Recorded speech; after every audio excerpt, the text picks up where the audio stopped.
Desperate times call for desperate measures. I recently read A Little Life and it somewhat threw my reading off kilter. So I've created a TBR to help rejuvenate my brain, to help me remember what happiness feels like, because A Little Life was a lot and I need to get back into it. I need a bit of juice injected.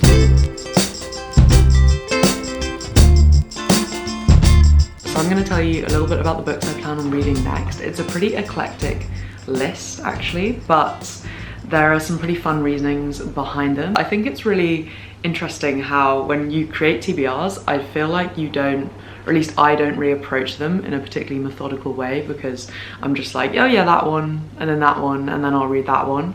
But it is actually probably quite valuable to like think about your mood, think about where your head's going to be at when you read, because it changes your view on a book so much.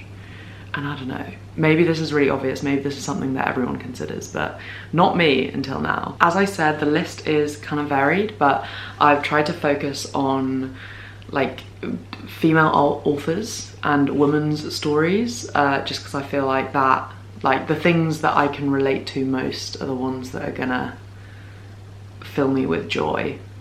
Joy de vivre. Joy de vivre. Joy de vivre. Is that, did I pronounce it right? Anyway, the first book that we are starting with, and I've actually already started reading this, is Lessons in Chemistry. Ooh, that was my wrist, did you hear that? Funny story behind this one. I have been seeing this all over the internet. It's definitely a bit of a popular book right now. And I was recommended it by a friend. This friend was the same friend who recommended A Little Life, so she recommended it to me like 2 years ago, and it wasn't just a recommendation, because I feel like when a friend recommends you a book you can get away with just not reading it, but this friend posted A Little Life to me, which I don't know, I read it. I don't know how I feel about that behaviour. I don't know how I feel about forcing someone to read A Little Life. But yeah, and A Little Life sat next to my bed for literally a year. I didn't read it for a year because I would start to read it and just not get into it. Like, big books are just scary. But also whenever I mentioned that I was like starting A Little Life or planning on starting A Little Life, I was just warned against it, and it made me not that keen to read it, especially it was meant to be like pre-bedtime reading, because the book's so big, like it's not a portable reading experience. It's more of a bedside book in terms of size, but not in terms of content.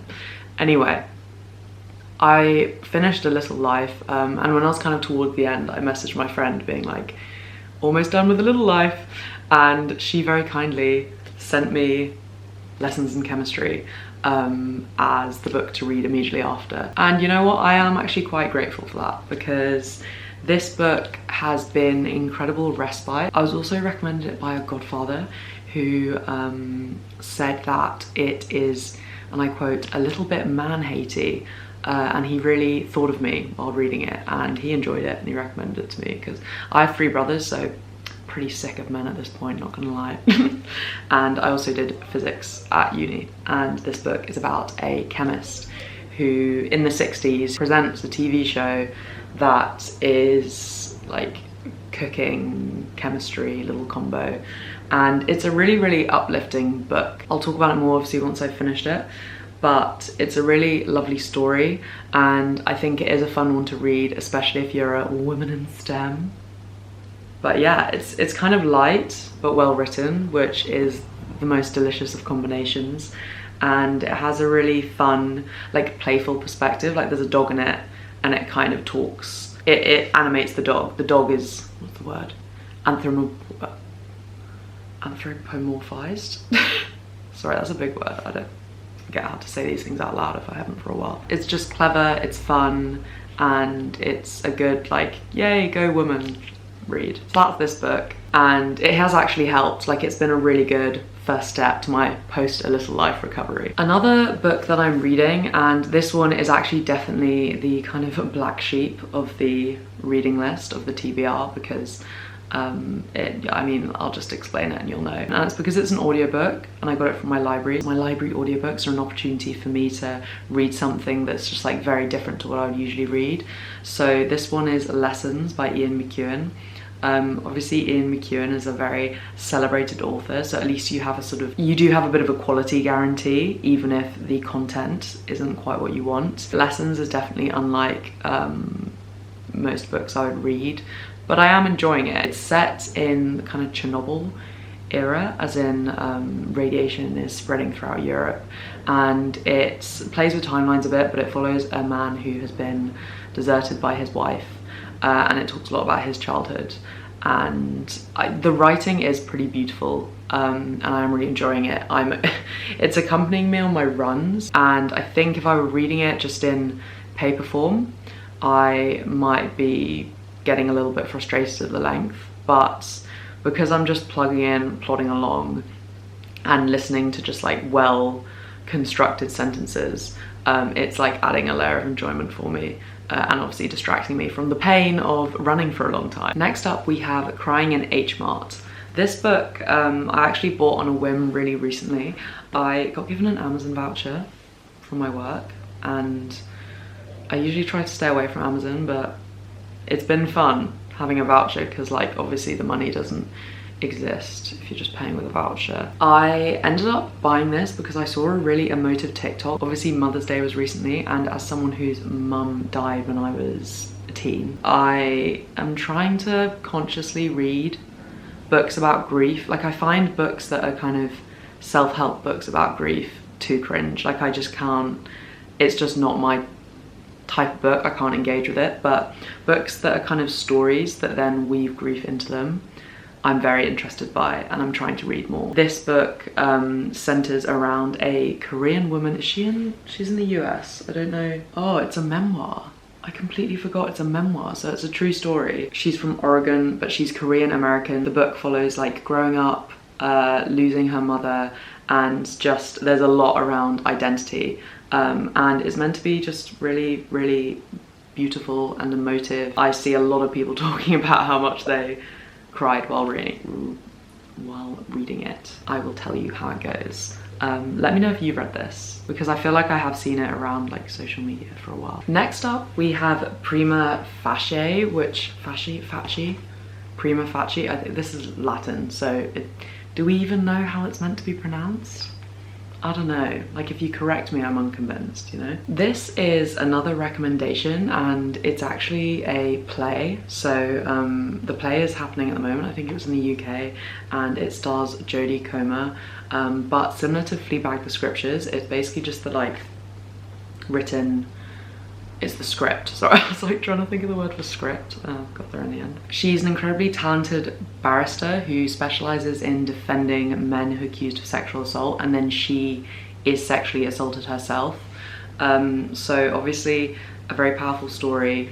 It's meant to be amazing. Jodie Comer in particular is meant to be incredible in it. But the interesting thing about this, and a part of why I really want to read it, is my dad saw the play, and he is a barrister, and obviously it's to do with Jodie Comer, which is I think a good enough reason to read it regardless. Another book that I'm going to read soon, I've got it in ebook form, is Convenience Store Woman. I don't know much about it, to be honest. It's one of those ones I like saw floating around social media and was like, yeah, I'll give that a go. It's about a woman in her 30s who lives in Tokyo and works in a convenience store, and she kind of is a bit of an outcast. She doesn't really fit in with the people that she knows, and it's about her finding herself. And I think it's also commentary on work and modern work life. It's meant to be written in quite an interesting way, and it's meant to be this like portrayal of quite an interesting type of person. Sorry, I'm being so vague, it's because I don't know, but I'll have to tell you how it is. Finally, we have Olga Dies Dreaming. This book was actually, to be honest, similar to Convenience Store Woman. I don't know loads about it. I just know that Aubrey Plaza recommended it, and after watching season 2 of The White Lotus, I am obsessed with Aubrey Plaza, and I will read anything she recommends. It's also a really intriguing cover. I think the title's very intriguing, and I'm a sucker for like colour, So I guess that's a part of why my brain was like, I must have that. It's also set in New York. I've been to New York once actually, and it follows the story of Olga and her brother, slash I think her family in general. They're both quite well-known figures in their neighborhood and in their city. Olga is a very successful wedding planner and her brother is a congressman, but it's one of those ones where it's like, oh, their family has secrets and people have secrets, and it feels like it's potentially a bit of a dramatic book as well. The commentary here says that it examines political corruption, familial strife, and the very notion of the American dream, all while asking what it really matters to weather a storm. As per usual with my reading habits, I really don't want to read too much about it before I read it. I love just taking books at self value and then looking into the context afterwards. Sorry, my camera ran out of storage, so I had to go and like delete things. Anyway, as I was saying, I have a lot of A Little Life content coming out. I'm very excited to talk about it in book club, and I also have a little reading vlog because I was like, I've got to vlog the process of me reading this book after all I've heard about it. So my hair's looking very odd. It is wash day, so in case you were worried. Anyway, I'm really looking forward to reading these books. Let me know if you've read any of them, and tell me what you thought in the comments. Thank you for watching. I hope you have a lovely week, and I will see you in the next one. Goodbye.